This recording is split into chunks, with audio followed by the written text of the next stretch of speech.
মানুষ কোনোদিন মানুষরা এইভাবে মারে? মানুষ কোনোদিন মানুষরা এইভাবে মারে? চাঞ্চল্যকর সোহাগ হত্যাকাণ্ডে 2 আসামি এই মুহূর্তে রিমান্ডে রয়েছে। সেখানে জিজ্ঞাসাবাদের একটি ভিডিও ফুটেজ ছড়িয়ে পড়েছে সামাজিক যোগাযোগ মাধ্যমে। সেখানে জিজ্ঞাসাবাদের এক পর্যায়ে ঘাতককে বলতে শোনা যায়, সে যা করেছে ঠিকই করেছে। তোমরা যে কাজটা করছো, এই কাজটা কি তোমাদের ঠিক হয়েছে? এই কাজটা যে তোমরা করছো, তাদের কথার মধ্যে বিন্দুমাত্র অনুশোচনা নেই। তবে ঘাতকদের কথায় এতটুকু বিষয় নিশ্চিত হওয়া গেছে, তারা এই হত্যাকাণ্ড অন্য কারো নির্দেশে ঘটিয়েছে। এই ঘটনার পেছনে আসল মোটিভ অন্য কেউ, যারা এখনও পর্দার আড়ালে রয়েছে, যে কারণে এই হত্যাকাণ্ডের কারণ হিসেবে এক এক কথা উঠে আসছে। একবার শোনা যাচ্ছে ব্যবসায়িক দ্বন্দ্বের ঘটনা, আবার বলছে চোরাই তারের ব্যবসা নিয়ে দ্বন্দ্ব, আরেকবার বলা হচ্ছে একই সাথে চলাফেরা পূর্ব শত্রুতার জেরে হত্যাকাণ্ড, মাঝে মধ্যে আবার বলা হচ্ছে দেশি বিদেশি ষড়যন্ত্র এই হত্যাকাণ্ড। তবে দেশবাসীর চাওয়া, সোহাগ যেমনই হোক, এই বর্বরচিত হত্যাকাণ্ডে জড়িত প্রত্যেকের ফাঁসি দিতে হবে। কোনোভাবে এই হত্যাকাণ্ড রাজনৈতিকভাবে ব্যবহার না করে অপরাধীর শাস্তি নিশ্চিত করতে হবে। ঢাকার মিটফোর্ড এলাকার রজনী বোসলেনে লালচাঁদ ওরফে সোহাগ নামের এক ভাঙ্গাড়ি ব্যবসায়ীকে নৃশংসভাবে শেষ করে দেওয়া হয়েছে। তাকে খতম করে মৃত অবস্থায় আরও মারা হয় মিটফোর্ড হাসপাতালের 3 নম্বর গেটের ভেতরে।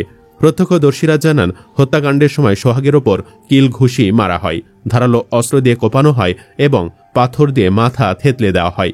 পরে তার মৃতদেহের ওপর লাফিয়ে পা দিয়ে লাথি মেরে ঘাতকরা উল্লাস করে। সোহাগকে বাঁচাতে তার 2 কর্মচারী অনুনয় করে পা ধরে কান্নাকাটি করেও তাকে বাঁচাতে পারেনি। চারপাশে বহু মানুষ থাকলেও বিএনপির ক্ষমতাবান নেতা হওয়ায় আতঙ্কে কেউ এগিয়ে আসার সাহস পায়নি। প্রত্যক্ষদর্শীরা বলেন, দোকানেই খতম করে দেওয়ার পর মৃতদেহ টেনে নিয়ে গিয়ে হাসপাতালের সামনে এনে আবার কেন মারা হলো সেটা বোঝা যাচ্ছে না। কারো কারো মতে এরপর যাতে চাঁদা চাইতে আসলে কেউ যেন অস্বীকৃতি না জানায়, সেই বার্তা দিতেই এমন কাণ্ড ঘটানো হয়। ভাঙ্গাড়ি ব্যবসায়ী সোহাগের এই হত্যাকাণ্ডে দেশের মানুষ হতবাক হয়ে পড়েছে। সামাজিক মাধ্যম, রাজনীতি, সাধারণ মানুষসহ সর্বস্তরে প্রতিবাদ ছড়িয়ে পড়ে। বিক্ষোভ ও মানববন্ধন অনুষ্ঠিত হচ্ছে। বিভিন্ন রাজনৈতিক দল এই ঘটনায় সরব হয়েছে, বিবৃতি দিচ্ছে। রজনী বোসলেনের ব্যবসায়ী ও কর্মচারীরা নিশ্চিত করেছেন, ধর ধর বলে স্লোগান দিয়ে সোহাগের ব্যবসা প্রতিষ্ঠানে হামলা চালানো হয়। সেখানে তাকে মারধর করে মৃত্যু নিশ্চিত করা হয়। পরে মৃতদেহ টেনে নিয়ে যাওয়া হয় মিটফোর্ড হাসপাতালের ভেতর। তবে কেন তাকে মেরে ফেলার পরও মরদেহ নিয়ে আরও নির্যাতন চালানো হলো, তার সঠিক তথ্য বা ব্যাখ্যা মেলেনি। পুলিশ জানিয়েছে ব্যবসায়িক দ্বন্দ্বের কারণে এই ঘটনা ঘটানো হয়েছে, কিন্তু নিহতের পরিবার বলছে এটি দোকান দখল ও চাঁদা না দেওয়ায় পরিকল্পিত হত্যাকাণ্ড। অপরাধ বিশেষজ্ঞরা মনে করছেন সোহাগ হত্যাকাণ্ড পূর্ব পরিকল্পিত। তারা বলেন, যেভাবে তাকে শেষ করা হয়েছে তা দীর্ঘদিনের ক্ষোভ ছাড়া সম্ভব নয়। একটি মানুষ মারা যাওয়ার পর তার উপর এত নির্মমতা সাধারণ কোনো ঘটনার কারণে হয় না। এদিকে যে স্থানে সোহাগকে মারা হয়েছে তার কাছে ছিল আনসার ক্যাম্প। ঘটনার সময় অনেক আনসার সদস্য ক্যাম্পে থাকলেও কেউ এগিয়ে আসেনি। স্থানীয় ব্যবসায়ী ও প্রত্যক্ষদর্শীরা জানিয়েছেন, হত্যাকাণ্ডে অংশ নেওয়া লোকজন এলাকার পরিচিত। তারা এতটাই ভয়ঙ্কর যে কেউ তাদের বিরুদ্ধে মুখ খুলতে সাহস করে না। নিহত সোহাগ সম্পর্কে বিভিন্ন তথ্য ইতিমধ্যে ছড়িয়ে পড়েছে। কেউ কেউ বলছেন তিনি আগে যুবলীগের রাজনীতির সঙ্গে জড়িত ছিলেন এবং সাবেক এমপি হাজী সেলিমের হয়ে চাঁদা তুলতেন। অনেক ছবিতে তাকে হাজী সেলিমের সঙ্গেও দেখা গেছে। পরে তিনি নাকি যুব দলের রাজনীতির সঙ্গে যুক্ত হয়ে যান। স্থানীয় ব্যবসায়ীরা বলেন, সোহাগ ভাঙ্গাড়ি ব্যবসার পাশাপাশি পুরনো সাদা বৈদ্যুতিক তার কেনাবেচার সঙ্গে যুক্ত ছিলেন। তার 2টি দোকান ছিল, একটি রজনী বোসলেনে, অন্যটি চায়নাপট্টিতে। সোহাগ ও মহিন পূর্ব পরিচিত ছিলেন। এলাকাটিতে তামার তার ও সাদা তারের একটি সিন্ডিকেট রয়েছে। এই অবৈধ ব্যবসা নিয়ন্ত্রণ নিয়ে তাদের মধ্যে দ্বন্দ্ব শুরু হয়। মহিন, অপু, টিটু, রজ্জবালি, পিন্টু সহ একটি চক্র ব্যবসার 50% নিয়ন্ত্রণ দাবি করে, না হলে প্রতি মাসে 2 লাখ টাকা চাঁদা দিতে বলে। এই দ্বন্দ্বের জেরে সোহাগের ব্যবসা প্রতিষ্ঠানে গুলিও করা হয়। এরপর 3 দিন দোকান বন্ধ রাখেন সোহাগ। পরে তাকে নির্মমভাবে শেষ করা হয়। এ ঘটনায় অভিযুক্তদের বিরুদ্ধেও চাঁদাবাজির একাধিক অভিযোগ রয়েছে। সোহাগকে শেষ করেছে এমন 2 জনের নাম উঠে এসেছে। তাদের মধ্যে আছে যুবদলের বহিষ্কৃত নেতা মাহমুদুল হাসান মহিন ও ছাত্রদলের বহিষ্কৃত নেতা অপু দাস। তারা এলাকায় চাঁদাবাজির একটি সিন্ডিকেট গড়ে তুলেছিল। মিটফোর্ড, চায়নাপট্টি, ফুটপাত, ঔষধ ব্যবসা সবখানে তাদের চাঁদাবাজি চলত।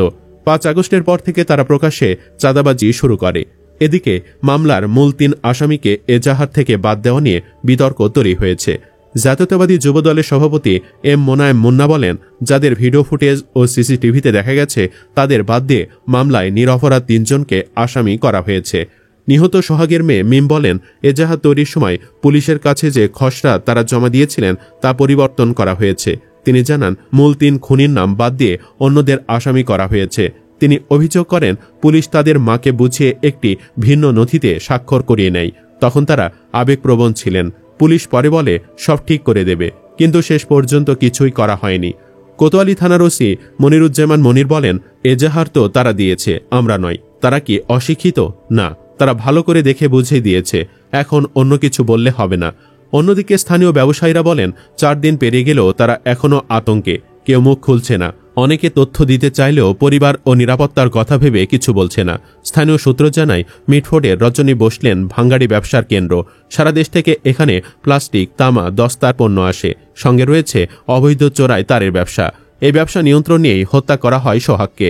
একজন ব্যবসায়ী বলেন, সবাই জানে কারা খুন করেছে, কিন্তু কেউ মুখ খুলবে না, কারণ নিরাপত্তার কোনো নিশ্চয়তা নেই। আরেক ব্যবসায়ী জানান, 20-25 জনের একটি অস্ত্রধারী দল সোহাগকে দোকান থেকে ধরে মেরে হাসপাতালে নিয়ে যায়। এলাকার অনেক বাড়িতে সিসিটিভি রয়েছে।